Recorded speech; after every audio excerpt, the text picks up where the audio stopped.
Magandang araw mga kaibigan. Welcome sa panibagong episode ng Silver Lining. Ako po si Silver and welcome again sa ating episode. Kung saan ang kwento ng buhay, pag-ibig, pag-asa at pananampalataya ay pinakikinggan at pinaparamdam sa puso. If you've been following along, we've already talked about the rapture, the tribulation, and the second coming of the Lord Jesus Christ. Dito po sa ating series na Sign of the Final Season. Dito po sa ating podcast. Sa araw na ito, we go beyond that moment. Titignan natin kung ano ang susunod sa God's prophetic calendar. Ano po yun? The Millennial Kingdom and the Final Judgment. Ang mga events na ito hindi lamang Bible stories. Ito ay mga literal na prophecies. Sinabi ko nga po sa nakaraan nating mga episode, ang mga Bible prophecies will definitely happen. And if you belong to Christ, this is something to look forward to. Pero, kung hindi mo pa siya kilala, doon sa personal level, ang ibig ko mong sabihin hindi kilala sa personal level ay yung alam mo lang na siya si Jesus. Yung narinig mo lang siya o kaya nabasa mo siya pero hindi mo pa inabot yung personal na relasyon with Him. Kung ito ang sitwasyon mo, kaibigan, ito ay isang paalala sa iyo. It's a call to take God's Word seriously. So, ano ang mangyayari after the second coming? Pagkatapos na talunin ni Jesus ang mga army sa Battle of Armageddon, nakalagay po ito sa Revelation 19:11-21, several key things happen. Una, Satan is bound for 1,000 years. Mababasa niyo po ito sa Revelation 20. Para hindi niya ma-deceive ang mga nations during that time. Pangalawa, itatapon sa kadagat-dagatang apoy ang Antichrist and may kasama siyang false prophet. Nakasulat din po ito sa Revelation 19. Pangatlo, ang mga believers na hindi nakasama sa rapture, yung mga na-save during that time at na-survive ang tribulation, sila rin ay papasok na sa Millennial Kingdom in their physical bodies. At pang-apat, yung mga saints. Siguro naman alam nyo na kung ano yung tinutukoy na saints sa Bible ngayon. Sa mga hindi nakinig last week, sila yung mga tumanggap sa Panginoong Hesus bilang Diyos at tagapagligtas. Yung nagkaroon ng spiritual reborn experience. Yung totoong na born again. Sila yung tinutukoy ng Bible who were raptured. At kasama nila yung mga martyred during the tribulation. They will reign with Christ in their glorified bodies. Para mapatunayan niyo po ito, basahin niyo po yung Revelation chapter 20. The Millennial Kingdom is a literal 1,000-year reign of Jesus on earth. Ano ang sinasabi ng Biblia tungkol dito? Sa Revelation chapter 20 verse 4, sabi doon, they will be priests of God and of Christ, and will reign with Him for 1,000 years. Sabi sa Isaiah chapter 2, the nations will come to Jerusalem to learn God's ways. Sinabi rin doon sa Isaiah chapter 11 na merong peace in nature.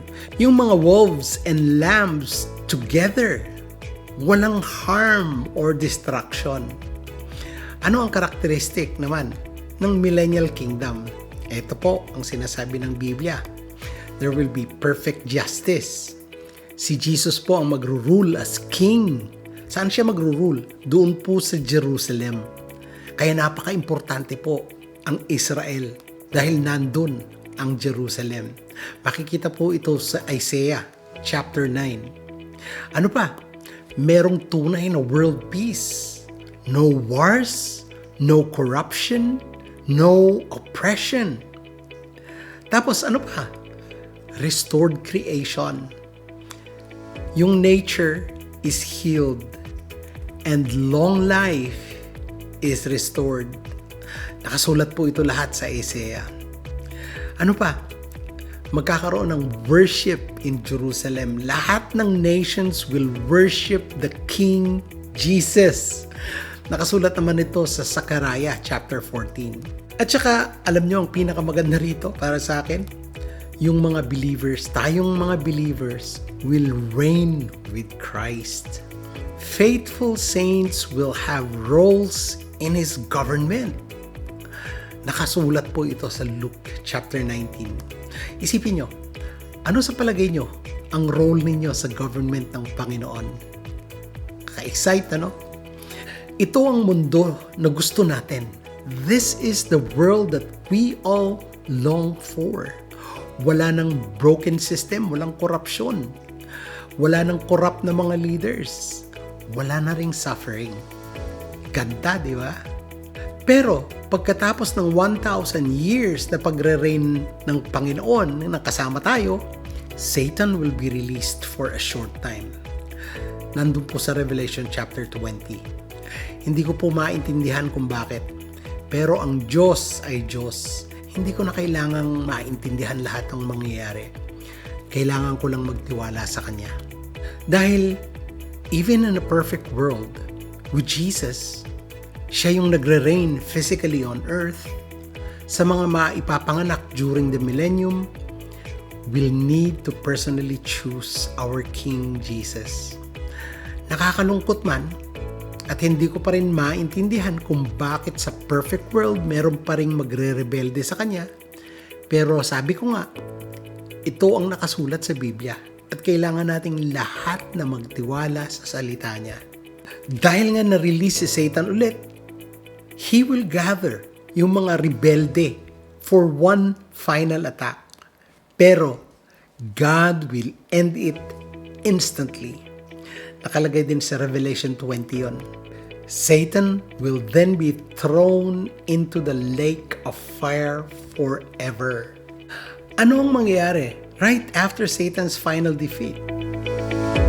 Right after Satan's final defeat comes the final judgment for all unbelievers. Sa Revelation 20 verses 11 to 12, nakasulat doon, "Then I saw a great white throne with him who was seated on it, and the dead were judged according to what they have done." Sino ang mga madjudge dito? Alam niyo po, ang madjudge dito ay ang lahat ng unbelievers from all of history. Those who rejected God's offer of salvation. Sa mga sinishare natin ng podcast o mga video na ito at hindi pinapansin, mas nanonood pa ng mga kalokohan sa YouTube. Yung titingnan lang sa umpisa at hindi na pakikinggan ang buong mensahe. Yung mga ayaw maniwala sa salita ng Diyos. Yung pagtatawanan ang mga mensahero ng magandang balita. Yung magagalit na pinapaalalahanan sila ng salita ng Diyos. Yung feeling offended sila na killjoy ka pag niyaya kang gumawa ng mga bagay na ayaw ng Diyos. O convicted ka na hindi dapat gawin at tumanggi ka sa kanila. Yung mga tumatawa at minamak ang mga tunay na Kristiyano. Kaibigan, kung na-experience mo ang mga pang-aapi sa'yo dahil sa iyong pananampalataya sa Panginoon, bahala na ang Diyos sa kanila. Dahil sa huli, kung hindi sila nagrepent at tumanggap kay Jesus, kasama sila sa Great White Throne Judgment. So ano ang mangyayari dito sa White Throne Judgment? The books are open, including the Book of Life. Remember this, my friends. Anyone whose name is not in the Book of Life is thrown into the lake of fire. Nasa Revelation 20 po yun. This is eternal separation from God. This is the eternal death. Kung ang eternal life ay kasama ang Diyos, ibig sabihin ay buhay na buhay ka na kasama ang Diyos. Ang kabaliktaran nito ay eternal death. Buhay na buhay ka, ramdam mo ang lahat sa eternal lake of fire, kung saan masusunog ka at ramdam mo ang apoy sa iyong balat. At di titigil ang hirap na mararamdaman mo. Nakakatakot po ito. Ang mawalay sa Panginoon eternally ay walang kapantay na lungkot, walang kapantay na suffering and pain.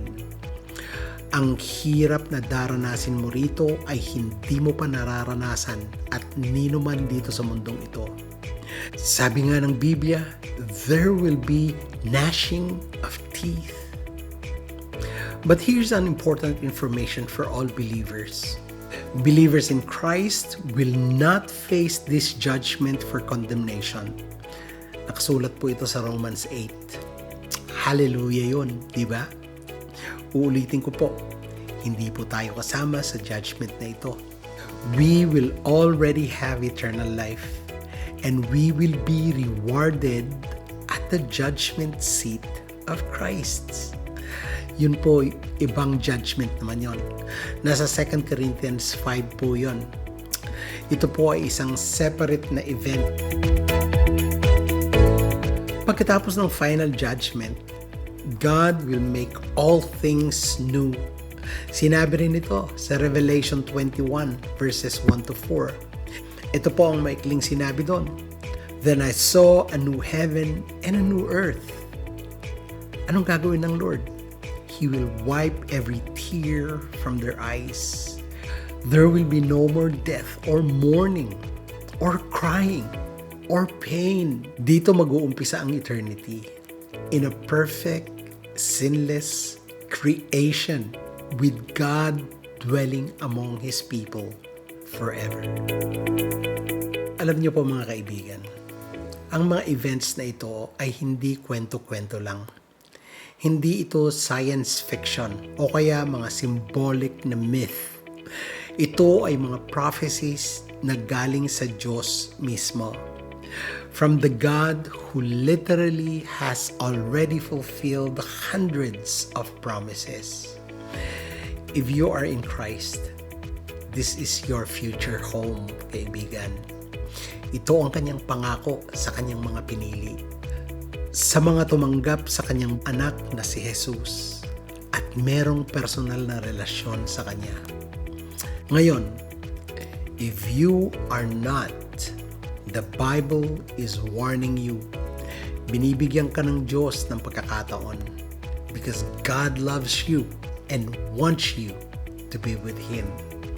He wants you not to face judgment.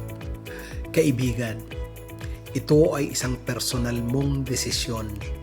Hindi ito desisyon ng iyong magulang, hindi desisyon ng sino man, kundi ikaw lang. You matter, and this is why this matters. Tara, try na tayo. Lord, thank you for revealing your plan to us. Thank you that for those who are in Christ, the future is full of hope. It's full of peace and your presence. I pray for those listening, Lord, that none would face the final judgment without knowing you. Lord, help us to live ready and focused on eternity. In Jesus' name we pray. Amen. Maraming salamat po for joining me today. I hope this episode brought clarity and courage. Please share this with someone you love, someone who needs to know where history is heading. Malay nyo, ito na pala ang hinihintay nilang mensahe. Sa atin pong next episode, we'll talk about how to live in light of eternity, making every day count for God's kingdom. Hanggang sa muli, ako po si Silver. Remember, we are closer more than ever. Live ready, stay faithful, always keep your eyes on the Lord Jesus. See you po sa ating next episode. Bye! God bless! Keep walking in peace and shalom.